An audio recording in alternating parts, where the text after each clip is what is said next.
Hello and welcome back to Bricking It, and today we're going to be looking at the new March 1st releases, or at least some of them, the Hogwarts House Banners. This isn't really a review, not of the sets themselves, but more of the usefulness of the sets to MOC builders. As you can see, there are already some missing bits and adaptations, which is why this isn't really a proper review, because although I had very few opportunities to film this week, I have plenty of opportunities to play, and I've already started messing around with the pieces on my sets. So let's go through first of all and see what pieces we actually do have. So we'll start with Gryffindor. Gryffindor banner comes with 3 new minifigures: Neville Longbottom, Angelina Johnson and Harry Potter, all with the long legs, so they're all representing them as older students. And of course our banner opens up to show the common room of Gryffindor House. One of my first bugbears about this is that they don't actually display squarely when they're closed, because I think 3 out of the 4 of them have this little step out, which is I assume for stability. I kind of like them to be able to close up. That's just a little tiny pet peeve. As you can see, I haven't applied any of the stickers because all of these are going to be donor items. None of them are going to be displayed, or at least their internals are going to be displayed in their original fashion. You can see the lenticular sheet in the back there, giving us Sirius's face in the panel, and we get a slightly altered perspective on the stairs, which is kind of an unnecessary one. Some of the others have static pictures, and I would have preferred that for a bit of scenery like the stairs. Gryffindor's picture scratches his head, I think, or waves at us. And then the trophies in the back there, you can just see behind the snitch. Take that out. They change from 1st to 4th, depending on your house's achievement that year. And in the background you can see in that 4th window is a thestral that appears to move in relation to the parts. Some of these lenticular effects work quite nicely, some of them don't hit the mark. The stairs are a bit of an annoyance. It just looks like they're wibbling about all over the place, and it's not really a moving staircase type room. I know what they were going for. As you change your perspective, you change how much of the stairs you can see, and it sort of works, but not really. So I haven't even put the big sticker in here, because although it is going to be used, it's not going to be used in my Gryffindor common room. That one's going to Ravenclaw, because we like big windows in the Ravenclaw common room.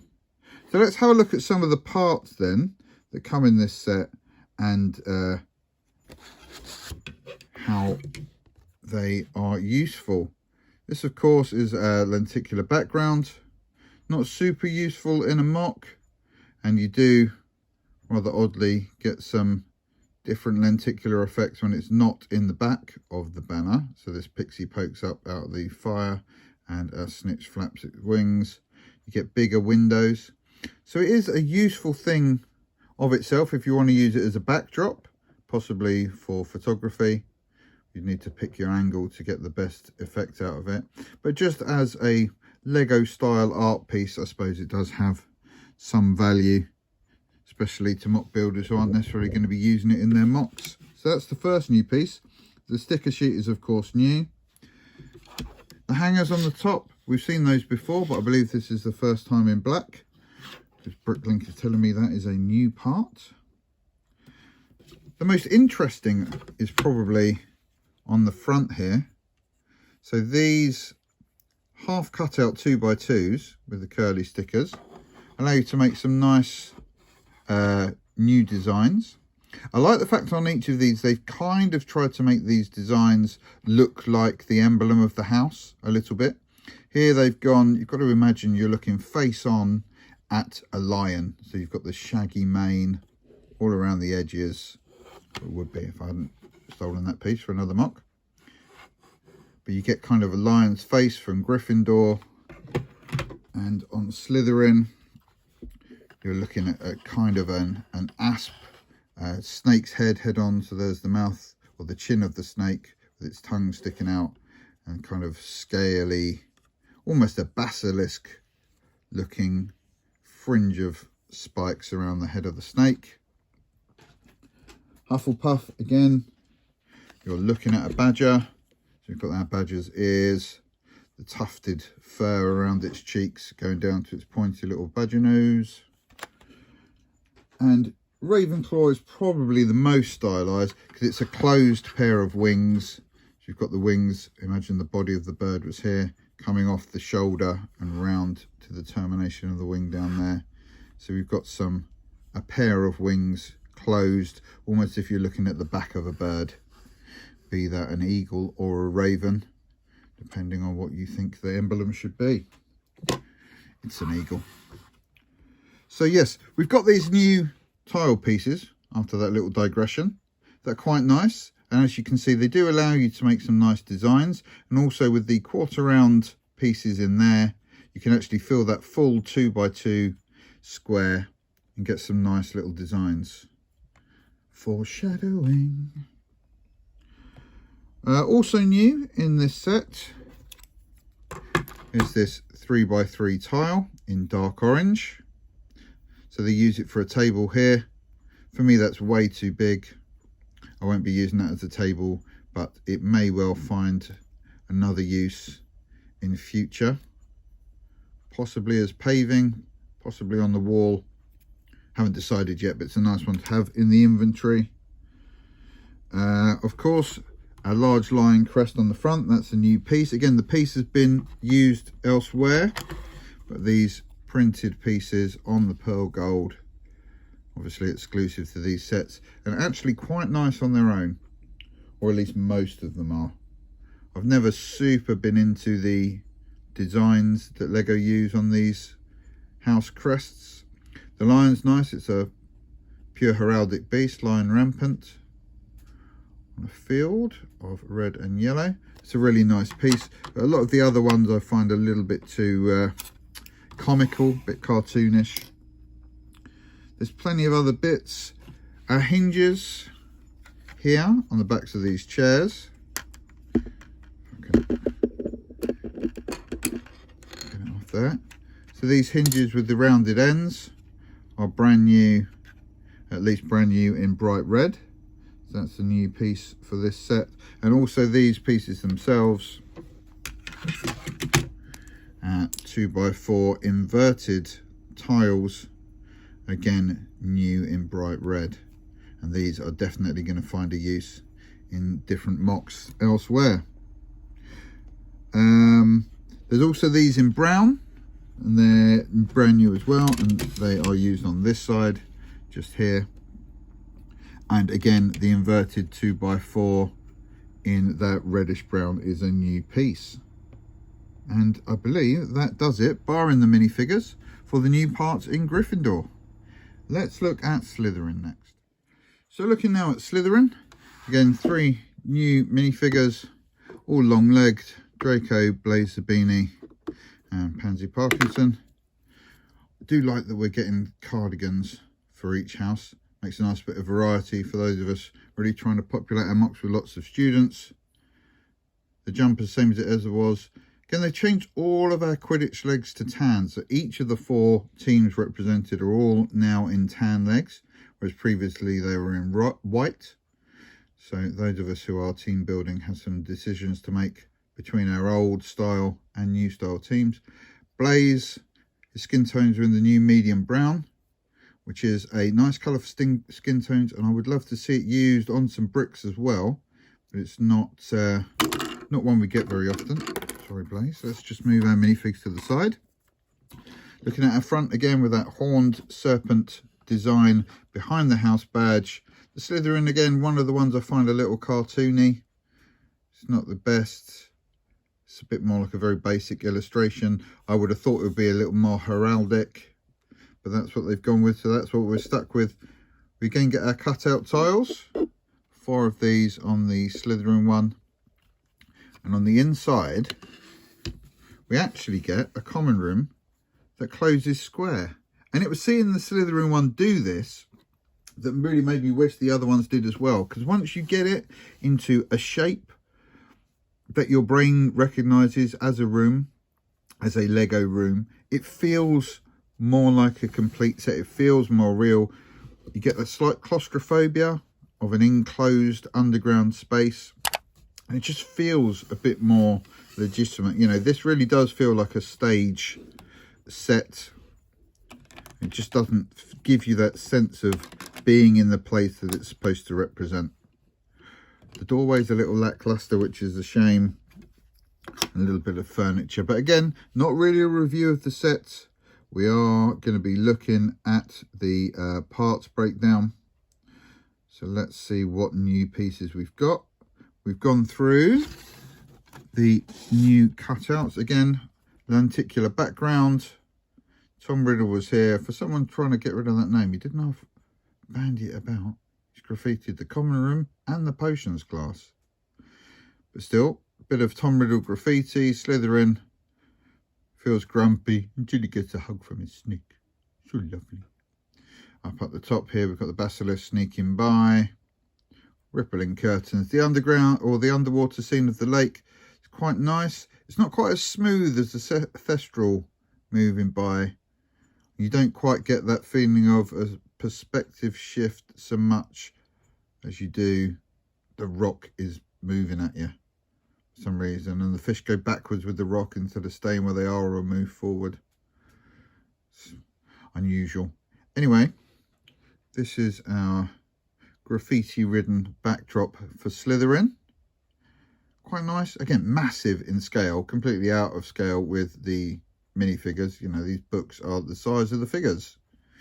So it's one for distance display or use as a photography background, possibly, or just a nice bit of art in itself to go up on the wall. I think when I display these, having robbed out all of these pieces, there's a good chance that when my backdrops are up on the wall, or my banners rather up on the wall, you will open it up and it will merely be holding these as an art piece just there, because I will have no other use for them. Or will I? Foreshadowing. Right, here we go. Again, new black piece up the top for holding it on. The types of piece we're getting that are different or new are generally similar across each of the... Oh, pop that out. Generally similar across each of the sets. We get a couple of these. I think must have been seen in dark grey before, but again, I don't get many sets other than Harry Potter ones. So it's nice to see some of these 2-plate high sort of mini bricks. Are they bricks? Are they plates? I don't know if the community has reached a consensus on what they are. But they're either short bricks or tall plates, but they're 2/3 the height of a normal brick. We get a couple of those in dark bluish grey. I do like the fact you get so many snot bricks. They're very useful. That Gryffindor common room that we've just taken a look at is stuffed full of 2-stud high snot bricks, which are very useful for my builds. A couple of these candlesticks in dark grey. Those are a new piece to this set. So it's nice to see those, and they work really well as extenders here. You wouldn't really get much use of them out of them as candlesticks in dark grey, but again, great for building furniture. I use these in my hallway lamps, the fire burners, the braziers. I've shown those on a couple of bits videos, and you can actually now make those in dark grey instead of just the dark tan if you wanted some variety, or if your dungeons were dark grey, as they tend to suggest the dungeoning area is with the colours of the builds. So what other new parts have we got for Slytherin? There's not as many, I don't think, in Slytherin as anywhere else. Obviously, these new 8x8 square and the 8x8 with the diagonal cutoff, they're new in the colour. This window frame, the 3x4, is also new in dark tan. I describe it as a door frame, it's a bit short for a door.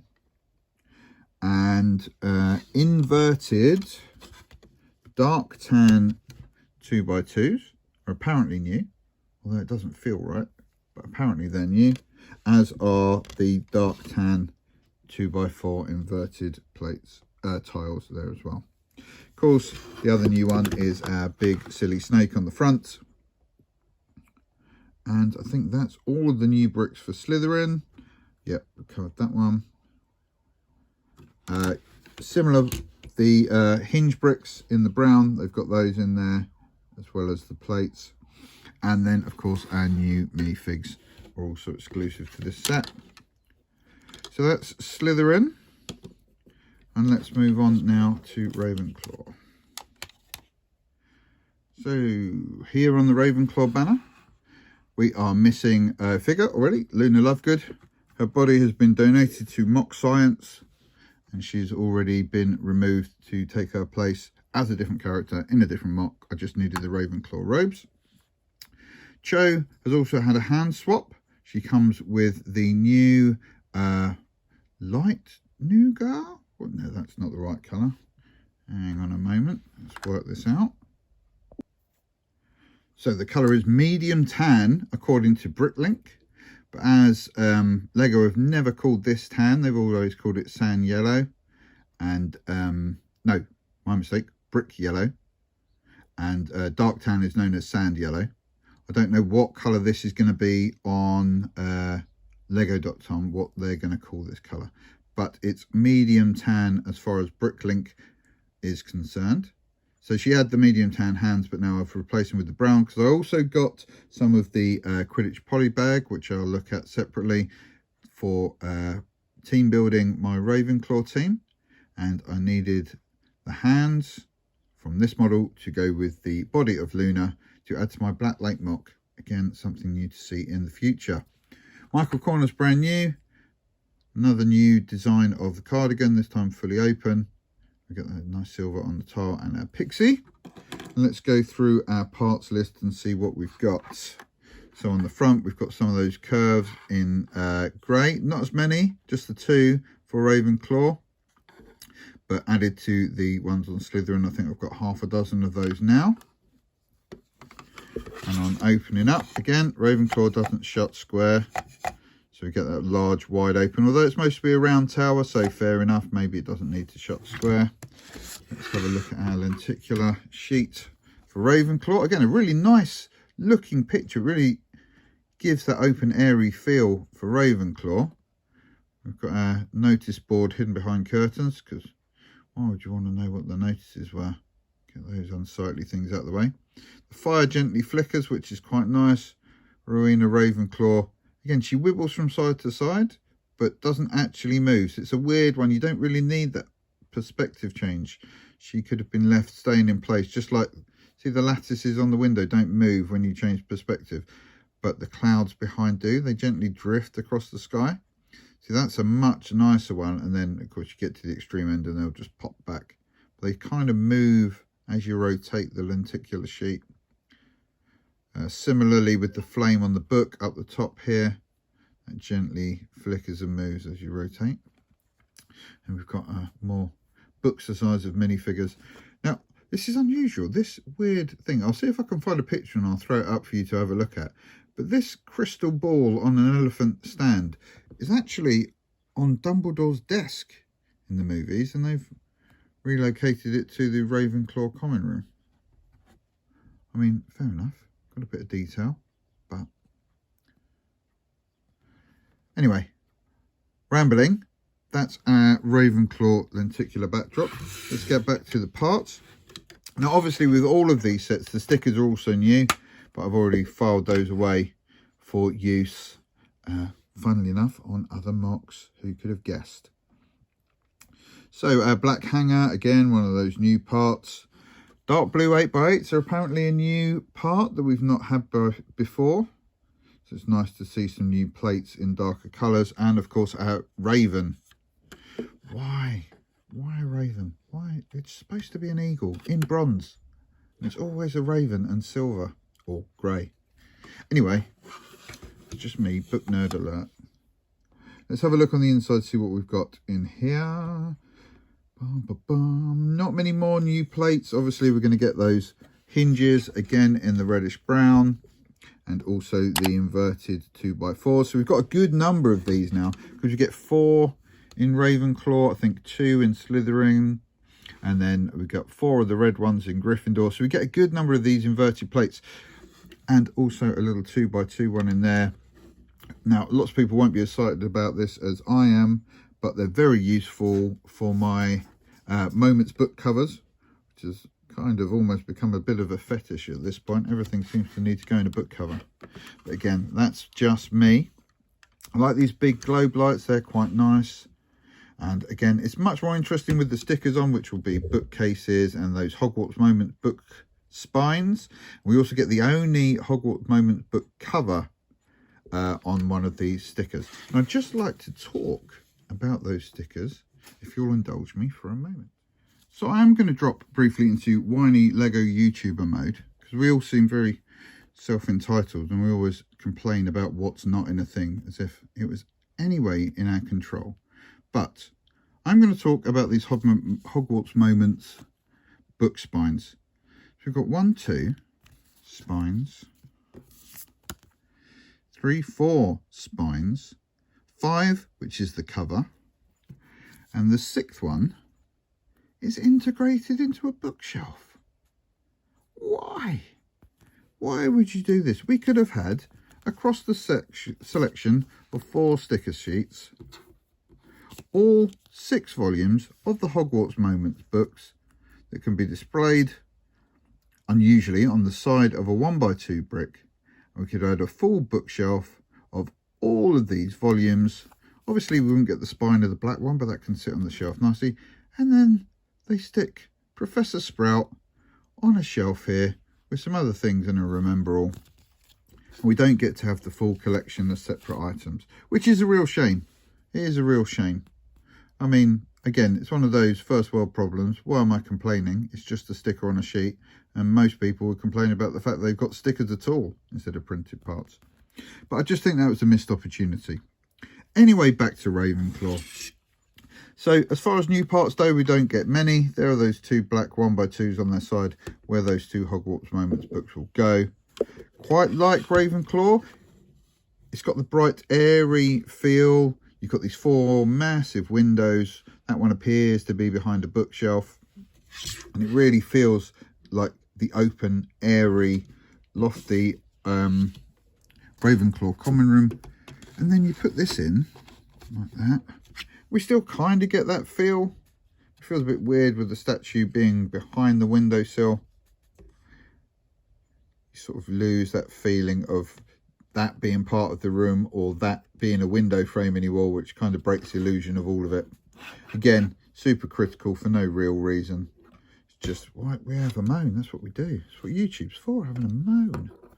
And we've got some armchairs, which I do like. Now, all of these are made on inverted brackets, so transferring them into a normal MOC, although tricky and will raise the height of them by 2 plates, can be done, or you can just find yourself some regular brackets to rebuild those chairs the other way up. So that's Ravenclaw. Let's move to our final Hufflepuff. So here is Hufflepuff. I'm sure I'm going to be having another moan about this one. I'm not going to moan about these minifigs. We've got the Moaning Myrtle hairpiece in dark orange. Really like that hairpiece. It's one of the rubbery ones. It's just nice and flexible. But that's not a bad thing, because if this was solid, it would probably be rubbing your paint off every time you put it on, because it's tricky to get on because it's coming in from 2 sides, much like Bellatrix's hair. That's a nice cardigan piece again. Not the same as Pansy Parkinson. Again, all 4 of these cardigan torsos are different. So they could use each of the 4 different prints in each of the 4 different colours and potentially give us loads of different cardigans, which is a nice variety from the one way you can wear a jumper. Rambling again. Thank you. And robes, likewise, they've all gone for the closed version of the robe. So they're all the same print, just in different colours for our robes. Do have nice back printing with that hood, which I do like in yellow, but it is unfortunately obscured by Hannah's long flowing locks. It's a lot of hair. And of course, Cedric Diggory, the only person to play Quidditch for Hufflepuff ever, apparently. Much like Cho's the only person that's ever played for Slytherin. But in the new bright light orange jumper, which contrasts nicely, I think, with the standard yellow robes that they used on the previous version of Cedric as a Quidditch player. And I like that. I like the fact that also we did it with Cho. She's still here, so we can bring her in. We've got dark blue robes and a standard blue jumper, so we get some nice variety between the colours for these two teams. Obviously, the older teams still have the same colour robes as they do jumper, so it's a little less obvious when you've mixed up these. Obviously, you've got the big stripe that will tell you, but the Gryffindor Quidditch robes are in dark red, as is their jumper, and it's dark green robes and jumper for Slytherin. I like the contrast up here. The argument might be made that that difference in colour gives you a less cohesive look, but then obviously if you want the cohesive look, you're either going to buy 7 players in jumpers or 7 players in robes and not mix them up. I, on the other hand, will be mixing them up. I will also be mixing up the trousers. I haven't decided whether, well, no one's going to, they're not all going to be in tan, but half of them will be in tan, half of them in white. And there is, of course, a third option, and that is to have the same colour legs as the robes. So despite the colour of hands, this is the body of Cho Chang from the new Quidditch Practice poly bag. And she comes with the same colour legs as she does with her robes, which is a first. Generally, well, not a first. I think the original, back in the day, early 2000s, Malfoy and Harry, in their first version of their Quidditch gear, also had the same colour legs as their robes. But in the modern age of Harry Potter Lego, this is a first. But it does give us another option. You can see just underneath, it's got standard blue and I think medium or dark azure for the stripes on the jumper, just like these stripes on Cho's jumper. So they all are similar. They all work as a whole thing. Some are wearing robes and some are wearing their jumpers underneath. So it gives us various options when team building. More rambling, let's stop. So let's look at Hufflepuff. So again, nice. I like the bifurcated colour of the background. So unlike Slytherin and Ravenclaw, who just got monochrome backgrounds, we do get the black stripes in, so it looks a little more heraldic. Badger is in a rampant fashion. So again, slightly more heraldic piece. And I think of the 4, this is my second favourite, just because Badgers aren't traditionally a heraldic beast. But then, you know, Hufflepuff, they've got to do the Hufflepuff thing. Some more of our lovely corner cut 2x2 tiles. You get a fair number in there. What's that? 4 for Hufflepuff in black. Gives us some more options for design. And on the inside, again, doesn't close square. So Hufflepuff always seems to have a shorthand for the design of its stuff, and that is hobbit holes and flowers. Everything always seems to look like this. Now, if you read on the various official websites describing the Hufflepuff common room, and indeed if you play Hogwarts Legacy, you'll see that this is a design aesthetic that is entirely in keeping with the idea of the Hufflepuff basement. Round windows, nice and high. Might see the occasional foot passing by, see, as they are at basement level. These obviously are shelves rather than windows, although no, there's outside. I don't know how there's outside, we are in a basement, but still,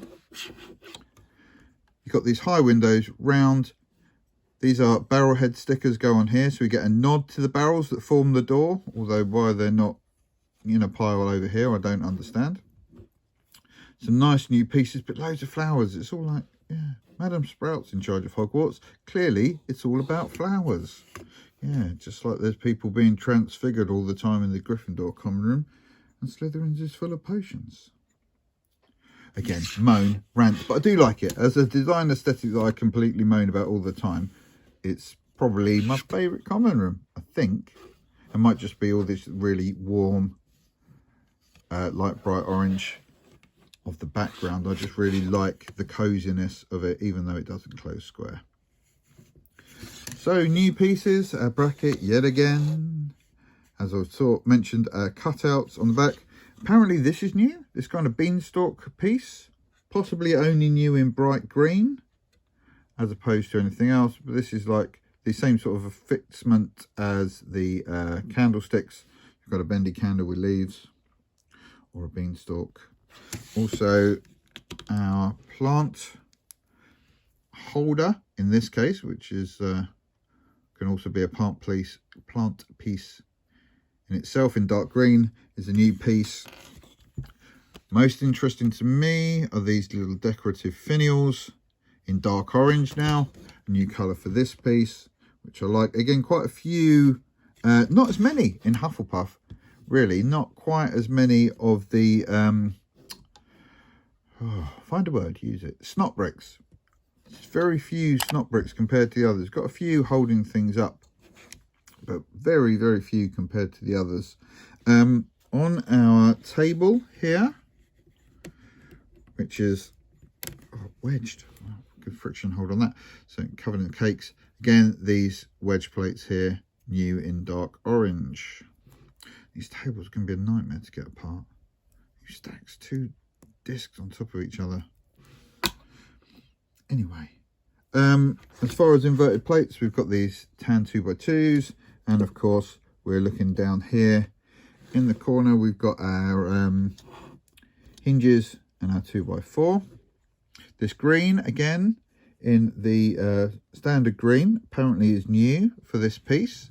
I mean, I've seen it in gold and black as a decorative element, but apparently that's new in that green. I'm sure I'll be corrected if I'm wrong, and no doubt I am. A badger badge on the front, also one of our new pieces. And as I said, our hinges and our 2x4s, also new pieces. And the yellow ones on here are new pieces for those inverted 2x4s. So that's all the bits. So there's plenty of things for mock building at Hogwarts in these sets. Oh, that was an error. Lost all my utensils.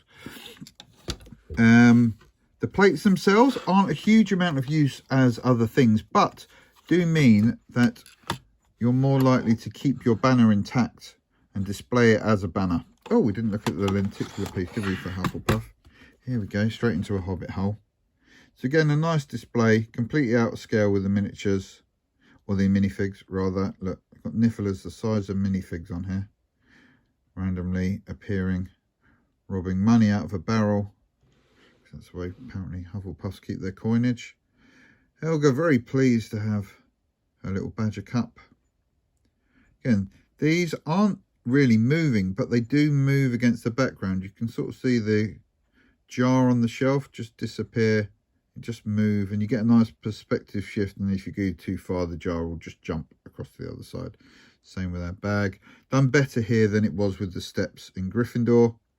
Again, the landscape. See, it's just get a jump. It doesn't really rotate around behind, giving you that 3D effect. We just get a mountainous jump. Oh no, you're good that way. There we go, and then it jumps. So that's quite good. We get the same with the Quidditch pitch out behind. They all seem to work at different angles to each other, so you never get a fully holistic moving background, just each individual discrete part. Anyway, got our Mandrake poking himself out of his pot to give us what's for. Again, a nice little illustrated piece, not bad for a backdrop, not super useful for parts. So Hufflepuff and Gryffindor share the tan look. So there's loads of pieces for standard castle building. You can get lots of window arches. As I said, lots of snot bricks appearing on here. Some nice little detail pieces. We get some smaller tiles for detail work. Just ripping these apart. I'm not really bothered now. These are going to get torn down after this video anyway. We get a nice portrait that goes in there. Don't really like the inverted frame, but you need it to hold the thing together. Bit of curtainry. They're useful pieces. Kind of expensive way to get lots of small parts, but you get the compensation, I suppose, of some nice big plates and some exclusive minifigures. And of course, Slytherin, lots of light and dark bluish grey, a few tan pieces, and again, Ravenclaw, light and dark bluish grey, but this time accented with that reddish brown. So a few useful bits, and if you've managed to stick around this far, congratulations. I was going to show you how I'm using some of these bits, but I've rambled on epically just for a ridiculous amount of time.